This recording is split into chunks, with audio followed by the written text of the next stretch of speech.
Hi everyone student, आपका स्वागत है PS study line class 9th history के first chapter all MCQ objective question with answer easy way 2023 and 24। Chapter name France revolution यानी कि France की क्रांति। तो चलिए देखिए हम लोग फर्स्ट क्वेश्चन के बारे में सबसे पहले हम लोग बात करते हैं। तो पहला क्वेश्चन जो है वो है कि फ्रांस की क्रांति कब हुई थी। फ्रांस की क्रांति कब हुई थी, ध्यान दीजिएगा। क्वेश्चन है फर्स्ट, देखिएगा कि फ्रांस की क्रांति कब हुई थी। ठीक है, इसका राइट आंसर जो नीचे आप लोग देख रहे हैं वो दिया हुआ है 1789 ईस्वी। ठीक है, कब हुआ था? 1789 ईस्वी। अब इसकी व्याख्या देखते हैं। फर्स्ट पॉइंट जो दिया हुआ है यहाँ फर्स्ट पॉइंट में देखिएगा, वो दिया हुआ कि 1789 ईस्वी में फ्रांस में आजादी के लिए क्रांति हुई थी। यानी कि फ्रांस की क्रांति जो हुई थी ये 14 जुलाई 1789 ईस्वी। ठीक है, 14 जुलाई 1789 ईस्वी को फ्रांस के पेरिस शहर से शुरू हुआ था। उस समय फ्रांस का जो शासक था वो था लुई 16वां। और लुई 16वां जो था वो एक अत्यंत ही अत्याचारी शासक था। वो निरंकुशवाद शासक था जो किसी की बातों को समझता या मानता नहीं था, वो सिर्फ अपनी मनमानी करता था। ठीक है, अब हम लोग बात करते हैं नेक्स्ट क्वेश्चन के बारे में। तो नेक्स्ट क्वेश्चन जो है वो है कि लिब्रे क्या थी। ठीक है, अगला क्वेश्चन कि लिब्रे क्या थी, ये देखिएगा सबसे पहले अगला जो क्वेश्चन है। ठीक है, तो क्वेश्चन जो है लिब्रे, वो लिब्रे इसका राइट आंसर हो जाएगा। लिब्रे जो थी वो फ्रांस की मुद्रा थी। ठीक है, यानी कि मुद्रा, यानी कि ये जो था वो फ्रांस की मनी थी। ठीक है, फ्रांस की मनी। अब फ्रांस की मनी थी, सबसे पहले ध्यान दीजिएगा। तो इसमें क्या था कि इसकी व्याख्या कि इसे फ्रांस की मुद्रा को लिब्रे कहा गया था, जो कि 1794 ईस्वी में इसे क्या कर दिया गया? समाप्त कर दिया। यानी कि लिब्रे जो था फ्रांस की मुद्रा थी जिसे 1794 ईस्वी में समाप्त कर दिया गया फ्रांस में। ठीक है, अब हम लोग बात करेंगे थर्ड क्वेश्चन के बारे में। थर्ड क्वेश्चन जो है वो देखिएगा क्या है। अगला जो थर्ड नंबर क्वेश्चन है वो है कि फ्रांसीसी क्रांति के समय फ्रांस पर किसका शासन था। तो अभी आपको पिछला टॉपिक में बताएं कि लुई 16वां जो था वो फ्रांस की क्रांति के समय लुई 16वां शासक था। ठीक है, लुई 16वां 1789 ईस्वी में फ्रांसीसी क्रांति हुई थी। लुई 16वां 1774 ईस्वी में राजगद्दी पर बैठा। लुई 16वां एक निरंकुशवाद शासक था। ठीक है, जिसके कारण इसे क्या किया गया कि 1793 ईस्वी में, ध्यान दीजिएगा, 1793 ईस्वी में इसे क्या किया गया कि देशद्रोही घोषित करके और इसे फांसी की सजा दे दी गई। ठीक है, तो ये थी लुई 16वां के बारे में। अब हम लोग बात करेंगे नेक्स्ट जो क्वेश्चन है। तो नेक्स्ट क्वेश्चन कुछ इस प्रकार है। फोर्थ नंबर क्वेश्चन देखिएगा, ध्यान दीजिएगा, वो है कि क्वेश्चन कि स्टेट से क्या अभिप्राय था या क्या तात्पर्य था। ठीक है, तो इसका राइट आंसर जो है वो हो जाएगा कि समाज के विभिन्न वर्ग के लोग, यानी कि फ्रांसीसी समाज में जो थे वो कितने वर्ग के लोग रहते थे हम व्याख्या में देखेंगे। तो पहला कि फ्रांस समाज 3 भागों में बांटा हुआ था। ठीक है, कितने भागों में बांटा हुआ था? 3 भागों में। 3 भागों में कौन कौन था? पहला जो था वो प्रथम स्टेट में पादरी वर्ग के लोग आते थे, दूसरे स्टेट में कुलीन वर्ग के लोग आते थे, और तीसरे जो स्टेट थे उसमें बड़े व्यवसायी, वकील, किसान, कारीगर, मजदूर, भूमिहीन, किसान, मजदूर, नौकरी इत्यादि जो लोग थे। ठीक है, वो सारे कर्मचारी वगैरह जो थे वो तीसरे स्टेट्स में आते थे। ठीक है, तो स्टेट जो था वो क्या था? फ्रांस का एक सामाजिक वर्ग था जिसे कितने भागों में बांट दिया गया था? 3 भागों में। ठीक है, अब हम लोग देखते हैं अगले 5 नंबर क्वेश्चन के बारे में कि 5 नंबर क्वेश्चन क्या है। ठीक है, तो देखिएगा कि ये व्याख्या करते हुए देख रहे हैं, एक टॉपिक को हमको डील करना है सबसे पहले। तो ये 5वां नंबर जो क्वेश्चन है वो देखिएगा। अभी आपको हम पिछले टॉपिक में बता दिए कि स्टेट क्या था। ठीक है, और कौन कौन से स्टेट में कौन लोग आते थे। अब यहाँ क्वेश्चन दे दिया कि द्वितीय स्टेट में कौन लोग शामिल थे।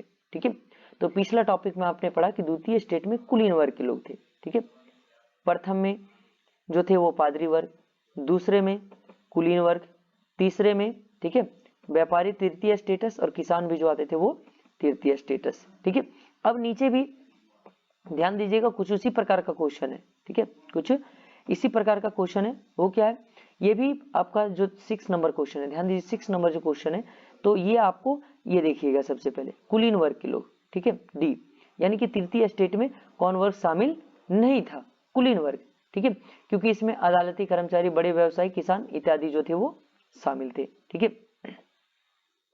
अब हम लोग बात करते हैं नेक्स्ट क्वेश्चन के बारे में, 7 नंबर, ठीक है। तो 7 नंबर जो क्वेश्चन था कि पादरी किस स्टेट के अंतर्गत आते थे, ठीक है, पादरी वर्ग के लोग यानी किस स्टेट में। तो आप लोग को पता है कि पादरी वर्ग के लोग जो थे वो प्रथम स्टेट में आते थे। क्यों आते थे प्रथम स्टेट में, ये आपको पता है, क्योंकि सबसे उच्च वर्ग में जो आते थे वो आते थे पादरी वर्ग के लोग, जो क्या करते थे कि चर्च के नाम पर कामकाज देखते थे, ठीक है, और चर्च के नाम पर ये लोग क्या करते थे, टैक्स वसूलते थे, ठीक है, क्या वसूलते थे, टैक्स। अब सबसे पहले कि टैक्स ये लोग जो थे वो वसूलते थे, ठीक है, तो धार्मिक कर लिया जाता था, धार्मिक प्रत्यक्ष कर लिया जाता था, ठीक है। अब नेक्स्ट जो टॉपिक है उसके बारे में बात करेंगे कि क्वेश्चन नंबर जो है वो 8 देखिएगा, ठीक है, वो क्या बोला है वो सुनिएगा ध्यान से, कि फ्रांसीसी समाज में कितने वर्गों की प्रतिशत जनसंख्या किसानों की थी, यानी कि फ्रांस में कितने प्रतिशत लोग कृषक थे। तो लगभग फ्रांस के 90% लोग कृषक थे। ऐसा क्यों था, क्योंकि फ्रांसीसी जो समाज था उसमें 90% कृषक थे। हालांकि कृषि भूभाग जो था, ध्यान देखिएगा, वो 60% था, ठीक है, पर कुलीन वर्ग, पादरी वर्ग और तृतीय स्टेट के अमीर लोग अधिकार था। फिर भी सोच लीजिए कि फ्रांस जो था वहां लगभग कृषकों की संख्या जो थी वो कितनी थी, 90% थी, ठीक है। अब बात करें हम लोग 9 नंबर क्वेश्चन के बारे में। तो 9 नंबर क्वेश्चन जो है, ठीक है, वो था कि इसमें देख लीजिएगा 9 इसमें, ठीक है, टॉपिक है कि इसमें से किसी राज्य को दिया जाने वाला कर देने का छूट था, यानी कि पादरी वर्ग, ठीक है, पादरी वर्ग के लोग जो आते थे, यानी कि जो चर्च के नाम पर कार्य करते थे, ठीक है, किसके नाम पर, चर्च के नाम पर, उन्हें किसी भी प्रकार का कोई भी टैक्स देना नहीं पड़ता था। ऐसा क्यों था, क्योंकि प्रथम स्टेट के अंतर्गत पादरी वर्ग जो दूसरे स्टेट के शामिल कुलीन वर्ग लोगों को कर के लिए क्या मिली थी, छूट मिली थी। ऐसा क्या था, जबकि तृतीय स्टेट के अंतर्गत शामिल सभी को कर देना पड़ता, यानी कि टैक्स देना पड़ता था। ऐसा वहां का रूल था फ्रांस का, ठीक है। तो अब नेक्स्ट क्वेश्चन का बात करते हैं हम लोग। तो अगला क्वेश्चन है कि क्वेश्चन जो है, ध्यान दीजिएगा, कि इसमें से प्रत्यक्ष कर क्या था। तो प्रत्यक्ष कर जो था वो टाइल था, क्या था, टाइल था। टाइल क्यों था प्रत्यक्ष कर, ये आप लोग को हम व्याख्या में बताते हैं कि ऐसा क्यों था। तो सबसे पहले ये ध्यान दीजिएगा, ठीक है, पहला है कि राज्य के द्वारा, ध्यान दीजिएगा, राज्य के द्वारा सीधे तौर पर, ठीक है, जो कर लिया जाता था राज्य के नाम पर उसे टाइल के नाम से जाना जाता था। First topic. आगे एक और टैक्स था जिसे टाइट के नाम से जाना जाता था, जो एक प्रकार का धार्मिक कर था, ठीक है।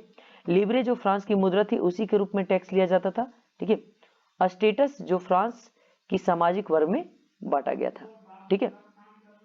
अब देखिएगा ध्यान से, नेक्स्ट क्वेश्चन 11 नंबर क्वेश्चन का हम लोग बात करते हैं। तो 11 नंबर क्वेश्चन कुछ इस जो है वो कुछ इस प्रकार है, ठीक है। ये आपको अभी बता दिए कि चर्च के नाम पर जो टैक्स लिया जाता था, यानी कि चर्च के नाम पर जो टैक्स लिया जाता था उस धार्मिक कर को क्या कहा जाता था, तो उसे कहा जाता था टाइद, ठीक है, क्या कहा जाता था, टाइद कहा जाता था। अब आगे जो है वो 12 नंबर क्वेश्चन को हम लोग देखते हैं, क्योंकि ये रिलेटेड क्वेश्चन है, पीछे हर एक क्वेश्चन इसे रिलेटेड आया है इसलिए, ठीक है। अब है कि जब क्वेश्चन यहां दिया हुआ है, नेक्स्ट क्वेश्चन, कि 1789 ईस्वी में जब फ्रांस की क्रांति हुई थी उस समय फ्रांस की जनसंख्या कितनी थी, ठीक है। तो जब फ्रांस की क्रांति हुई थी उस समय फ्रांस की जनसंख्या जी थी वो 2.8 करोड़ थी। कितनी थी, 2.8 करोड़, यानी कि 1715 ईस्वी में फ्रांस की जनसंख्या 2.3 थी, लेकिन 1789 जब फ्रांस की क्रांति हुई थी उस समय वहां की जनसंख्या बढ़कर कितनी हो गई थी, 2.8 करोड़ हो गई थी, ठीक है। तो इसका राइट आंसर हो जाएगा 2.8 करोड़, ठीक है। अब नेक्स्ट जो है वो क्वेश्चन का हम लोग बात करते हैं, वो था कि ट्री ट्रीटाइजेज ऑफ गवर्नमेंट के रचनाकार कौन थे?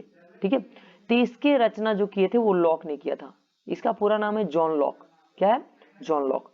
तो जॉन लॉक सबसे पहले इस ट्रीटाइजेज ऑफ गवर्नमेंट राइट्स की देवी और निरंकुश अधिकारों के सिद्धांतों का खंडन किया था। ठीक है, इसमें सबसे पहले इसका रचना किया गया था, यानी किसके बारे में इसमें इंक्लूड किया गया था। अब हम लोग 14 नंबर क्वेश्चन देखते हैं, वो क्या है। ठीक है, तो 14 नंबर क्वेश्चन था कि the spirit of the laws नामक के लेखक कौन है, यानी कि द स्पिरिट ऑफ लॉज नामक जो बुक है उसको लिखा किसने था। ठीक है, तो उसको लिखने वाला जो काम किए थे वो भी किए थे मोंटेस्क्यू। ठीक है, कौन किए थे? मोंटेस्क्यू ने किया था। क्या था कि मोंटेस्क्यू ने the spirit of the laws में सरकार के अंदर विधायिका, कार्यपालिका और न्यायपालिका, ठीक है, कि सत्ता के विभाजन की बात कही थी। ठीक है, इसके लिए उन्होंने क्या किया? The spirit of the laws नामक पुस्तक की रचना की थी। अब नेक्स्ट क्वेश्चन का बात करते सबसे पहले कि इसमें जो टॉपिक था कि स्टेट के जनरल आह्वान में तृतीय नेशनल असेंबली का गठन कब किया गया, तो इसका गठन किया गया 1789 ईस्वी में, यानी कि असेंबली लाइन का गठन कब किया गया ये देखिएगा सबसे पहले। ठीक है, कहते हैं 1789 ईस्वी में आह्वान पर तृतीय स्टेट्स नेशनल असेंबली का गठन 20 जून 1789 को किया गया। ठीक है, इसका जो नेतृत्व था वो किसने किया? मिराबियो और आबे सियो ने किया था। ठीक है, इसी दौरान क्या हुआ कि ग्रामीण क्षेत्रों में किसानों का विद्रोह हुआ था। 14 जुलाई जो था, ठीक है, वो बास्टिल के क्रांतिकारियों ने हमला किया और कैदियों को जेल से मुक्त करा दिया। तब से जो है वो आज तक क्या हुआ कि जुलाई को फ्रांस की राष्ट्रीय दिवस के रूप में मनाया जाता है। ठीक है, ये टॉपिक को ध्यान में रखिएगा। अब हम बात करते हैं अगले क्वेश्चन के बारे में। ठीक है, 60 नंबर क्वेश्चन क्या है कि सम्राट की शक्तियों पर अंकुश लगाने के लिए सभी मनुष्यों को मूलभूत अधिकार प्राप्त करने के लिए फ्रांस संविधान जो था वो कब बना? तो फ्रांसीसी संविधान जो था वो 1791 ईस्वी में बना। ठीक है, अब हम लोग बात करते हैं इसकी व्याख्या के बारे में। ठीक है, व्याख्या में क्या बात करते हैं? 1789 ईस्वी में स्टेट्स जनरल आह्वान किया तृतीय स्टेट्स नेशनल असेंबली का गठन किया गया। ठीक है, ये भी क्वेश्चन पूछता है। इस असेंबली का नेतृत्व जो था वो मिराबियो, आबे और सिये ने किया था। ठीक है, जिसका प्रमुख लक्ष्य था संविधान को तैयार करना। 1791 में क्या कर दिया गया? पूरा कर दिया, यानी कि 1791 ईस्वी में फ्रांस का संविधान क्या हो गया? पूरी तरीके से तैयार हो गया। अब है नेक्स्ट क्वेश्चन, ठीक है, कि फ्रांस जो था वो गणराज्य कब बना? गण का मतलब होता है लोग और राज का मतलब शासन, यानी कि लोगों का शासन। संविधान बना 1791 ईस्वी में। ठीक है, लेकिन वो गणराज्य हुआ 1792 ईस्वी में, एक साल के तत्पश्चात। ठीक है, अब हम लोग बात करते हैं इसकी व्याख्या के बारे में। तो ये आप लोग को पता है कि ये देखिएगा सबसे पहले कि 1789 ईस्वी में फ्रांस की क्रांति में इतना प्रभाव पड़ा कि 1791 में संविधान बन गया। अब सोचिए कि फ्रांसीसी क्रांति पूरे विश्व में एक बहुत ही बड़ी क्रांति थी। ठीक है, जो कि देखा गया था। 1792 ईस्वी में फ्रांस को गणराज्य क्या कर दिया गया? घोषित कर दिया गया, और जिसके बाद 1793 ईस्वी में लुई 16वां को देशद्रोही घोषित करने के दौरान ही उसे क्या दे दी गई? फांसी दे दी गई, और लुई 16वां का शासन वहां से खत्म हो गया और फ्रांस जो था एक गणतंत्र के रूप में बन गया। ठीक है, अब हम लोग नेक्स्ट क्वेश्चन का बात करते हैं। नेक्स्ट क्वेश्चन देखिए, ये इंपॉर्टेंट क्वेश्चन है कि नेपोलियन फ्रांस का सम्राट कब बना था? तो ये बना था 1804 ईस्वी में। ठीक है, 1804 ईस्वी में। हम इसकी व्याख्या को देखते हैं और बात करेंगे। सबसे पहले क्या था कि 1792 ईस्वी में जब फ्रांस का गणराज्य घोषित हुआ तो उसी समय 1793 से लुई 16वां को फांसी दे दिया गया। ठीक है, तत्पश्चात क्रूर शासक मैक्सिमिलियन रोबेस्पियर को भी 1793 में गिलोटिन पर चढ़ा दिया गया, उसे भी फांसी की सजा दे दी गई। ऐसा क्यों? क्योंकि उसने आतंक का राज स्थापित कर दिया था। ठीक है, उसके तत्पश्चात बाद फ्रांस पर बाहरी राज्यों का हस्तक्षेप करना, फ्रांस युद्ध में शामिल होना पड़ा। ठीक है, अब क्या हुआ कि सत्ता में नेपोलियन के हाथों आई। उन्होंने 1804 ईस्वी में स्वयं को फ्रांस का सम्राट खुद को घोषित कर दिया। ठीक है, और नेपोलियन ने आधुनिक फ्रांस का निर्माता के रूप में अपने आप को जाना जाता है। ठीक है, इसी से रिलेटेड जो क्वेश्चन है वो नेक्स्ट क्वेश्चन देखिएगा क्या है, ये इसी से रिलेटेड है। वो है कि वाटरलू युद्ध की लड़ाई कब हुई थी? तो वाटरलू युद्ध की लड़ाई हुई थी 1815 ईस्वी में, लेकिन उसमें नेपोलियन की क्या हो गई थी? हार हो गई थी। और इसका हार का कारण था कूटनीतिक चालें या फिर इससे धोखाधड़ी करना। यानी कि 18 जनवरी 1815 में फ्रांस सम्राट नेपोलियन की सेना का सामना ब्रिटेन, रूस, प्रूसिया, ऑस्ट्रिया और हंगरी की संयुक्त सेना से करना पड़ा, जिसमें इनकी क्या हो गई, हार हो गई थी। ठीक है, और 1815 में हार हुई और 1821 जो था, ठीक है ध्यान रखिएगा, 1821 ईस्वी जो था उस समय क्या हुई कि नेपोलियन की मृत्यु हो गई। यानी कि 1821 ईस्वी में नेपोलियन जो था वो क्या हो गया, डेथ कर गया। ठीक है, अब नेक्स्ट क्वेश्चन का हम लोग बात करते हैं। ठीक है, कि द सोशल कंस्ट्रक्ट्स पुस्तक किसने लिखी थी? तो द सोशल कंस्ट्रक्ट्स जो लिखा था वो रूसो ने लिखा था। किसने लिखा था? रूसो। एक सामाजिक उपबंध नामक पुस्तक भी किसने लिखा था? रूसो ने लिखा था। इसमें था कि इस पुस्तक में सभी को मत देने के अधिकार के बारे में, यानी कि वोट देने के अधिकार के बारे में लिखा गया था। ठीक है, अब हम लोग बात करते हैं अगले क्वेश्चन के बारे में। तो अगला जो क्वेश्चन है, ठीक है, कि तीसरे स्टेट का क्या नाम था, उसे प्रचुर पैम्पलेट किसने लिखी थी? तो इसका तीसरे स्टेट जो थे उसका पैम्पलेट लिखने वाले थे आबेसिए। ठीक है, क्या कौन थे? आबेसिए। इसकी व्याख्या देखते हैं कि तीसरे स्टेट जो थे उसका नाम आबेसिए ने एक प्रचार पुस्तिका में पैम्पलेट छपाई। पैम्पलेट तो आप लोग को समझ में आता ही है कि क्या हो सकती है सो। ठीक है, इस पैम्पलेट से लोग तीसरे स्टेट को हकीकत जान सके, जिससे विद्रोह को और हवा मिली। यानी कि वो इसलिए छापे ताकि लोगों को पता चले कि तीसरे स्टेट के लोग की स्थिति कितनी खराब है। ठीक है, तो आबेसिए ने मूलतः एक पादरी था, लेकिन सच्चाई का मानवता के नाते उसने तीसरे स्टेटस के लोगों का साथ दिया। ठीक है, यानी कि सोचिए कि एक पादरी वर्ग का व्यक्ति जो अपने ही लोगों का विरोध करके और दूसरे जाति, दूसरे वर्ग के लोगों को क्या किया, सपोर्ट किया। ठीक है, तो ये होती है मानवता। आगे क्वेश्चन देखिएगा क्या कहता है, 22 नंबर क्वेश्चन। तो 22 नंबर क्वेश्चन जो है वो कहता है कि इनमें से सक्रिय नागरिक संबंधित सही कथन का चुनाव करें। सक्रिय नागरिक कौन है? कि 25 वर्ष से अधिक आयु वर्ग ऐसे पुरुष जिन्हें मत देने का अधिकार प्राप्त था। ठीक है, तब इसकी व्याख्या जानते हैं। तो क्या था कि 25 वर्ग से, ध्यान दीजिएगा, 25 वर्ष से अधिक उम्र के ऐसे पुरुष सक्रिय नागरिक कहे जाते थे जिन्हें वोट देने का अधिकार दिया गया था, और वो भी कहां, फ्रांस में दिया गया था। अब था कि वोट देने का अधिकार जो था, ध्यान दीजिएगा, ठीक है, वोट देने का अधिकार की उम्र सीमा जो थी वो 25 वर्ष थी। पुरुषों को ही था जो कम से कम 3 दिन का जो है वो मजदूरी बराबर कर चुकाते थे, यानी कि 3 दिन की मजदूरी का कर यानी टैक्स चुकाते थे, उसे ही वोट देने का अधिकार था। ठीक है, इस प्रकार से फ्रांस की सक्रिय नागरिक संख्या 40 लाख थी, जबकि कुल संख्या 2.8 करोड़ थी। ठीक है, ये चीज को ध्यान रखिएगा।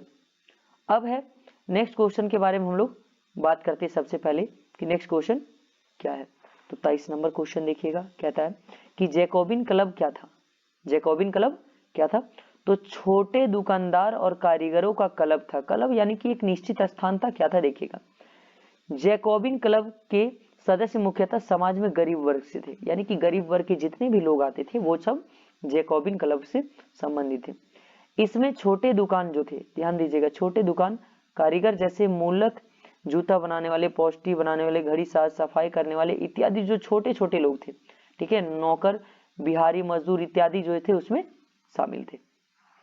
ठीक है, अब हम लोग नेक्स्ट जो है वो टॉपिक बात करते हैं कि क्वेश्चन है इसमें देखिएगा कि लुई 16वां जो था, लुई 16वां के पतन के बाद छोटे दुकानदारों और कारीगरों का नेता कौन था? ठीक है, यानी कि जब हो गया तो इसका राइट जो आंसर था वो था मैक्सिमिलियन रोबेस्पियर। ठीक है, कौन था? Maximilien Robespierre. ठीक है, यानी कि लुई 16वां के बाद फ्रांस का जो स्थिति कोई बड़ा सुधार नहीं हुआ था, किसी भी प्रकार का कोई सुधार नहीं हुआ था। ऐसा क्यों नहीं हुआ था? क्योंकि सबसे पहले कि वहां के लोगों को मुख्यतः वोट, अमीरों को ही वोट देने का जैकोबिन क्लब भी बना था। इसी के बाद जैकोबिन क्लब बनाया गया ताकि गरीब लोग अपनी समस्याओं को उसके समक्ष रख सके। ठीक है, जिसके तत्पश्चात सदस्य के छोटे दुकानदार तथा कारीगर इसका नेतृत्व करता था। मैक्सिमिलियन रोबेस्पियर जो था उसका नेतृत्व किया करता था। अब 25 जो 25 नंबर क्वेश्चन है उसको देखते हैं। तो इसमें आप लोग को पहले बता चुके हैं कि आतंक का राज किसने स्थापित किया था, तो इसका राइट आंसर होगा मैक्सिमिलियन रोबेस्पियर। अब क्यों था वो देखिएगा सबसे पहले, ठीक है। तो 1793 ईस्वी में जो था वो 1794 के बीच कार्यकाल में फ्रांस में आतंक का राज के नाम से जाना जाता है। आतंक का राज आप लोग समझ ही सकते हैं कि कितना भयावह हो सकता है, ठीक है। यानी कि क्या था कि रोबेस्पियर ने नियंत्रण और दंड की नीति अपनाई थी। नियंत्रण यानी कि कंट्रोल करने के लिए सबको दंड देते थे। दंड क्या देते थे, यानी किसी भी प्रकार की सजा, वो बहुत खतरनाक सजा वो दिया करता था, ठीक है। रोबेस्पियर ने कुलीन वर्ग तथा पादरी वर्ग अन्य राजनीतिक दलों के लोगों और उनकी कार्यशैली से असहमति रखते थे। यानी कि जो उच्च वर्ग के लोग थे जो कार्य करते थे उससे वो असहमत थे, अच्छे खुश नहीं थे। सबको गिरफ्तार कर जेल में डलवा दिया तथा क्रांतिकारियों को न्यायालय द्वारा मुकदमा चलाया गया, ठीक है। उसके बाद क्या हुआ कि जो व्यक्ति दोषी पाया जाता था उन्हें गिलोटिन पर चढ़ाकर सिर कलम कर दिया। यानी सिर कलम यानी कि सीधा उसका सर धड़ से अलग कर दिया जाता था, ठीक है। नेक्स्ट जो क्वेश्चन है उसके बारे में हम लोग बात करेंगे, ठीक है। कि क्वेश्चन है अगला, अब इसी से रिलेटेड कि गिलोटिन क्या था, ध्यान दीजिएगा। तो गिलोटिन क्या था कि सिर को धड़ से अलग करने वाली मशीन, यानी कि सीधा सर जो था उसको काट दिया जाता था, ठीक है। अब उसी में आता था कि गिलोटिन दो खंभों के बीच लटकते हुए आरी वाली मशीन था। अब सोचिए कि कितना भयावह था उसमें मैक्सिमिलियन रोबेस्पियर, वैसे ही आतंक का राज नहीं कहा जाता था, ठीक है। जिस पर रख कर अपराधी का सिर धड़ से अलग कर दिया, जो भी साबित होता था उसे अलग कर दिया जाता था। इस मशीन का नाम, इसके आविष्कार डॉक्टर गिलोटिन के नाम पर पड़ा था क्योंकि गिलोटिन ने इसका आविष्कार किया था, ठीक है। अब हम लोग बात करते हैं 27 नंबर क्वेश्चन।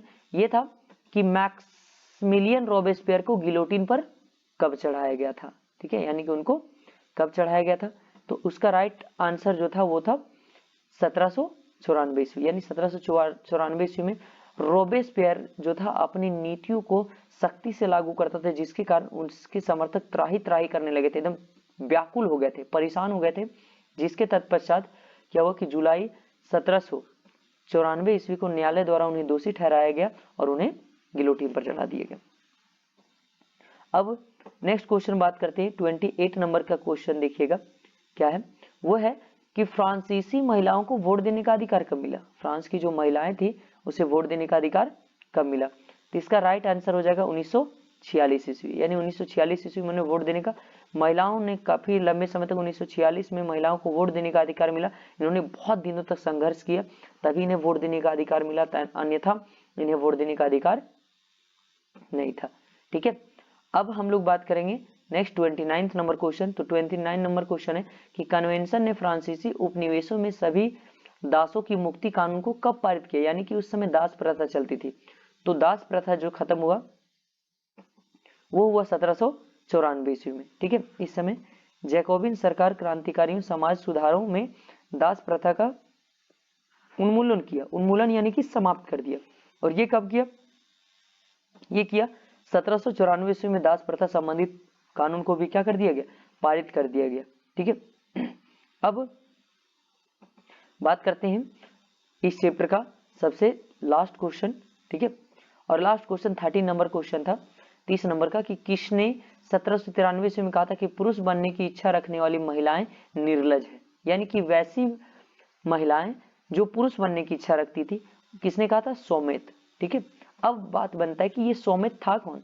सोमेत जो था वो जैकोबिन समर्थित राजनीतिज्ञ था, यानी कि पॉलिटिक्स था, पॉलिटिशियन था वो। उन्होंने महिलाओं को क्लबों को बंद करने का उचित ठहराया था, ठीक है। उन्होंने महिला क्लबों को बंद करने का यानी कि उचित बात बताया। उन्होंने पुरुषों से कहा था कि पुरुष बनो, शिकार, कृषि, राजनीति, कर्तव्य, इन सबों पर तुम्हारा साम्राज्य है, ठीक है। उन्होंने महिलाओं से कहा कि स्त्री बनो, गृहस्थी, काम, मातृत्व और सुखद दायित्व यही तुम्हारा कार्य है। इसलिए उन्होंने कहा था सोमेत ने कि महिलाएं जो है वो घर तक में ही अच्छी लगती है, अगर वो पुरुष बनना चाहती तो वो एक प्रकार की क्या है, निर्लज है, ठीक है। ये इस चैप्टर का जो था वो लास्ट क्वेश्चन था, ठीक है। कौन सा क्वेश्चन था, लास्ट क्वेश्चन था। अब कोशिश ये रहेगा कि आप लोग को बहुत ही बेटर तरीके से समझ में आया होगा, ठीक है। आशा करता हूं कि इससे और बेहतर अब आगे आप लोग से मिलेंगे हम नेक्स्ट वीडियो में। तब तक अगले वीडियो का इंतजार कीजिए। Thank you.